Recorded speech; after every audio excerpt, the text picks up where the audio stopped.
Hey guys, hopefully everybody's staying safe. Everybody's doing good. Um, Hopefully you're going to enjoy the talk. Some of you might have seen this in some of the other presentations, but I've added some more interesting data to the end. So let's get started. Um, First of all, who am I? I'm Kal Patel. I'm a principal architect for Genesys Cloud. Been working in cloud native applications for a while. I run the DevOps and the SRE team for the Genesys Cloud team. Today, I'm going to be walking you through very high level of Genesys Cloud. We'll talk a little bit about how we use Sumo Logic, and then we'll dive into how do we manage Sumo Logic at scale and some of the lessons we've learned in the last year. So Genesys Cloud.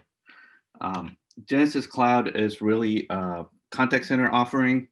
Here's a quick overview or a high-level eagle's eye view of the single deployment of Genesys Cloud. What you're seeing is all the different services or microservices that make up the Genesys Cloud solution here. Each green box or the gray box you see are actually cluster of services or cluster of servers.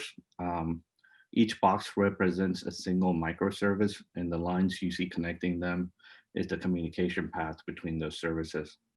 So as you can see, it's a pretty complex deployment. We'll talk about some numbers in a bit.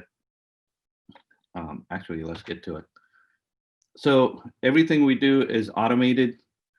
We are knock free. We do not have a knock. Everything is immutable. We're deployed across 10, about 10 AWS accounts. We have a few more R&D and dev and test accounts and so on and so forth, but 10 core accounts that we manage and monitor. About 370 plus microservices at this point. We're deployed across 9 AWS regions. Two key things I want to call out is we are PCI and HIPAA compliant workloads. This is important because there are a lot of rules and restrictions that come when you're trying to get this compliance, and it's easy to get compliance. Maintaining the compliance gets harder as you go along, and we'll talk a little bit about that as we go along. But so yeah, that's a high level deployment of the product and the solution we monitor using Sumo Logic. So let's get started. So before we get started, kind of wanted to point out that Genesys Cloud team is pretty distributed and very entrepreneurial. What that means is we basically, each team has a set of microservices they're responsible for. What that ends up being is if you build it, you're responsible for not only just building it, but running it, supporting it, securing it, and owning it all the way. So if there are any security concerns, you're the one that gets called. Customers are having issues with the features that they're enabled through your microservices, there's a good chance you're going to get called into it. If there's a backup and restore concern, you're going to get called into it. So basically, at the end of the day, you're on hook for all aspects of that microservice that you built and deployed. And as a result, because you are responsible for it, we as an organization have worked really hard to make sure you can make the right decisions and use the right tools you need to solve that specific problem that you're trying to solve with that a specific tool or a microservice or a set of microservices. So let's dive into how do we use Sumo Logic to stay on top of all of this. Sumo Logic is used across multiple groups. Each group gets a different value for the same set of data. What I mean is if you have access to the account, you can query across any data in that account. We don't really filter or use any RBAC for a specific user can only look at logs for a specific set of source collectors or a specific set of different sources coming into the Sumo Logic account. Now, each one of this team uses it a little differently. So let's look at the dev team first. Dev team normally they use it all across the board. The most interesting use case for our dev team is training new hires or new members to the team coming in, as we're bringing them up to speed on not the code, the pull request, code reviews, and things like that. It's very important that we also walk them through the logs because it's a very good and an important place for them to follow along. So as they're making changes in the code, they could go to the logs and see how it's behaving, interacting, or if they're just following along, they could see that. Um, we normally drop them in to help debug and triage issues in the dev and the test environments. Sumo Logic is a great place to get started with some of that stuff. Dashboards, we, like I said before, we don't have a knock, but every service team has their own set of dashboards they use to keep to monitor their services. So when they get paged at the middle of the night or whatnot, a lot of times the PagerDuty alerts would have references to the dashboards and the playbooks they need to use to resolve that issue. Now, we try to make sure whatever we do in prod is exactly the same in dev and test environment. So a lot of times dev teams will build dashboards in the dev environment and the same dashboards will get promoted to the prod environments. And the same thing for alerting. Couple of examples of queries, exception queries, CloudTrail. So like I said before, we're 100% AWS. So every team that has their own set of CloudTrail queries or resources or alerts or dashboard panels they use to monitor some of their resources. Circuit breaker is another good query there to kind of show the type of queries dev teams build. Here's a quick dashboard that my team uses internally to kind of keep an eye on what's going on in all of our environments. You can see all the activities broken down, the deployments, promotions, and so on and so forth. Testing. Testing team, similar to the dev team, they use it for training as well. A lot of testing teams, they will push test results into Sumo Logic, and then they would have their own custom dashboards with the deployment data, the test results, and the actual application failure rates all in one place, so they can debug and triage that together. They have their own dashboards to track progress on their activities, and they have their own set of alerts and things configured to identify what they need to do or how they're monitoring the platform as well. Performance and scale monitoring. Once again, like I said before, the developers, they try to build the dashboards in dev and promote them all the way up. Dev and the test team look at the same dashboards to make sure they're looking at the same metrics and the same data. So there's a very low chance of miscommunication or missing the boat. Here's a good example of a dashboard. This is one of the load test dashboards. You can see where we were trying to ramp up connections and connections, reconnects, and some additional data there. This is a good dashboard. You could see it gets used all the way from dev, test, and prod. You see a variation of this dashboard again in a few slides. So ops and problem management team. Once dashboards are promoted to production, the ops and problem management team, they also use the same dashboards to monitor, debug and triage, or identify blast radiuses when there's an incident going on. The ops team uses it has one more use case, which is to do capacity planning. So capacity planning in the cloud is a little different than in a on-prem environment. So what we do is we use our dashboards to monitor service usage for things like how often we're getting rate limited, how often we're being throttled, and so on and so forth. And that allows us to have capacity conversations with vendors, whether we need a soft limit raised or we need to we're approaching a hard limit and we need to come up with an alternative solution on our side to work around it, or just come up with a whole new solution to what we're trying or we're using right now. Here's once again, you saw the load testing dashboard a few slides ago. This is a second variation of it. This is a dashboard used by the dev team, ops team, problem management team, the support team, multiple teams internally to communicate when there's an incident. You could see that dip on that dashboard. The key thing I want to call out on this dashboard is because all the teams are looking at the same thing. During an incident, there's a very open communication between all teams on exactly what's going on, what the timelines are, and so on and so forth. Here's a good example of the infrastructure monitoring or the capacity planning stuff I was talking about earlier.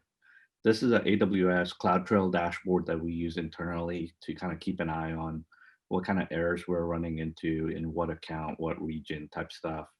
And then it also gives us a good idea on if we go above a certain threshold, we can reach out to the AWS team and say, hey, we're being throttled here, or we're being rate limited here.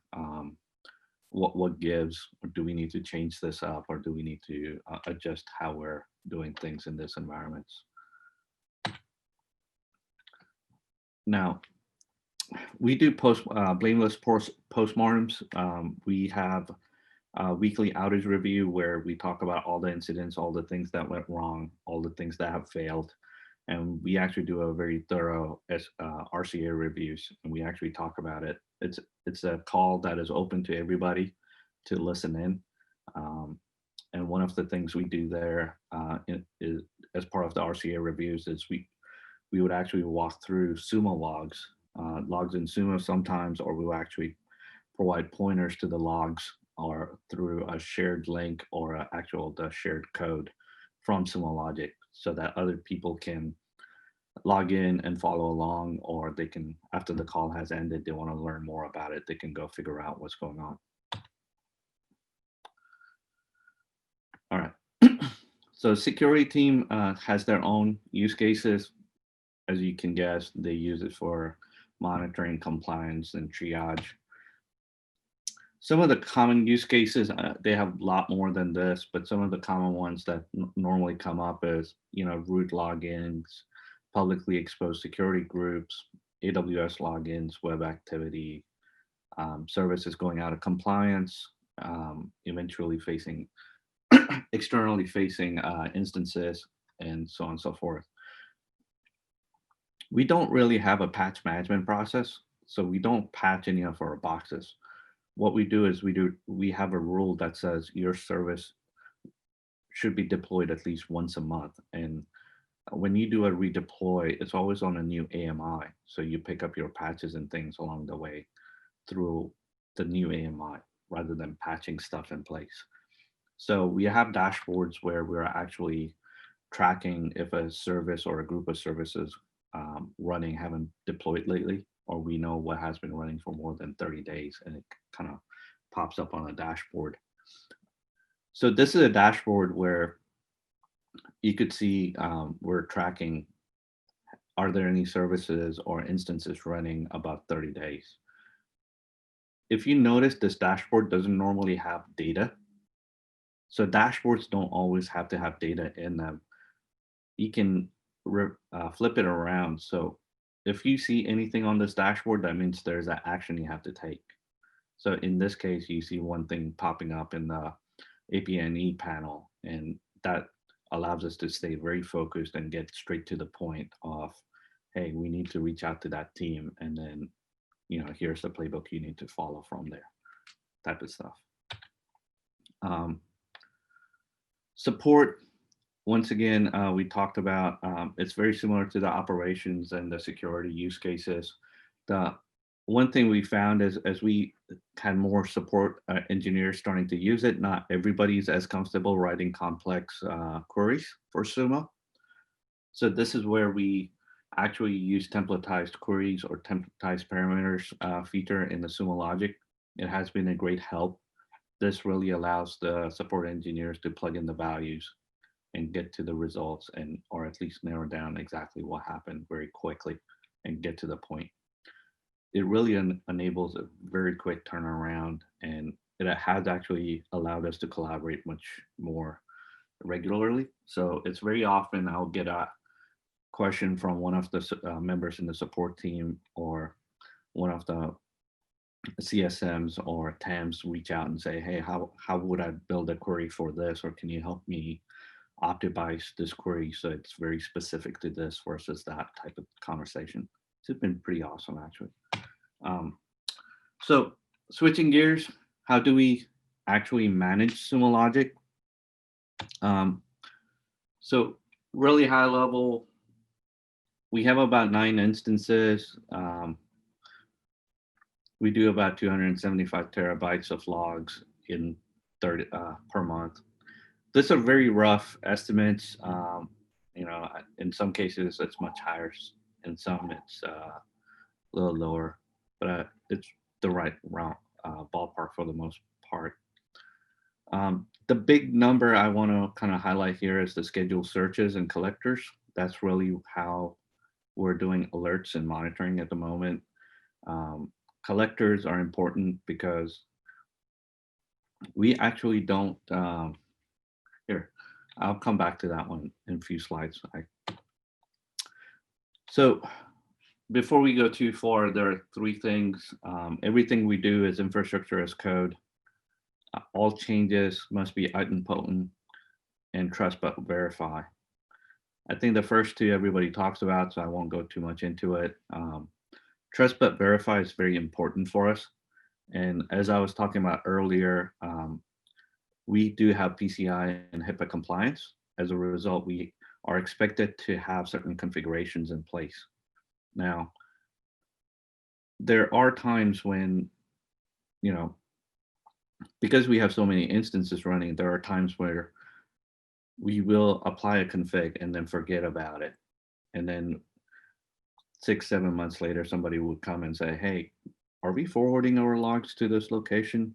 Or where are our logs being forwarded? And people won't remember. And you have to go back and verify that it's all true, or it is configured correctly, and so on and so forth. Or a lot of times, because everything's cookie cutter and everything's automated, we would just press a button, things will get deployed, we'll move on. But there might be a silent failure, or something just failed to run for whatever reason, and we would have missed a configuration. The system works, everything works fine, but it could be something as simple as forwarding logs from Sumo to S3 for archival, or something as simple as that. So it's very important that you go back and review your configuration and the state of the accounts and make sure they're consistent. Or a lot of times what we have also found is we would push out a config, we'll apply it everywhere, and then we'll realize a couple months later that, hey, we missed an account, or we missed a region where we didn't actually apply that. So the configuration is split into 2 parts: centrally managed and managed by service teams. We don't have a dedicated Sumo Logic management team. I don't have anybody working full-time just watching Sumo. It's fairly distributed. The security team manages certain configurations. The DevOps team manages, or operation team manages a certain aspect of it. And then service teams have their own knobs that they can dial as they need. Everybody, if you have access to the account, you could query logs, you can create alerts, you could build dashboards. So yeah, there's very low restrictions in that manner. So there are 2 approaches we have taken internally to really help support the teams, or really make it very efficient on how we manage the whole all 9 instances and everything. So prevention, automation is your friend. We've automated everything, and we've built a lot of abstractions. So a lot of our internal teams go to our internal tools rather than going to Sumo Logic. So Yeah, so that really helps us direct the users to exactly what they need to do and not have to worry about all the other features and configuration options that are available in the Sumo UI. Proactively engage users. We have dashboards and queries that tell us exactly what users are trying to do. And if some users are having a lot of failures or errors, then we can actually go in and proactively reach out, say, hey, can we help you? We also have internal chat rooms and guild set up where people can ask questions. They share queries with each other. They would share code where they're publishing, how they're publishing things into Sumo. So we really encourage users helping each other out. Um, so deflection is really what I've been talking about. Building community has been really important. So now it has evolved to the point where when we work very closely with the account team for new features or beta opportunities, and we actually open it up to a lot of our users now, and they can talk directly to the account team and provide feedback. One of the things we're starting to do more is have more office hours or actual lunch and learns where we pick a specific topic and start digging into it so that users can ask questions directly to the Sumo experts that the account team brings in for Q&A and stuff like that. So it's really important that you build those feedback loops, not just with your users, but also the account teams. Cost optimization, this is always a big topic. So the three things we use, ingest budgets to notify us when somebody's pushing us too much data, using data tiers to make sure we reduce and manage cost accordingly. We're actually in discussion with that. It's not completely rolled out, but there are a lot of goodies there that if you haven't already looked, you should go check out. And then there's always data archive. Here's a dashboard on how we monitor ingest data, and we make sure we're staying within the upper and the lower bounds. And then we also use prediction functions within Sumo Logic to make sure we're going to be trending in the right direction. So a couple of lessons learned real quick. Encourage collaboration. We talked about that. Constantly review and configure access patterns. What we found is you have to always review how users are querying data, accessing data, and it's better to review that with account team every chance you get, because there might be chances for optimizations and things like that that can save you a lot of time and will make for a much better user experience. Help teams find a balance between automation and feature requests. So when to build that automation in-house versus request a new feature. And naming conventions are important. They're everything. Plan for success. Things might not work at the same scale, work the same at scale.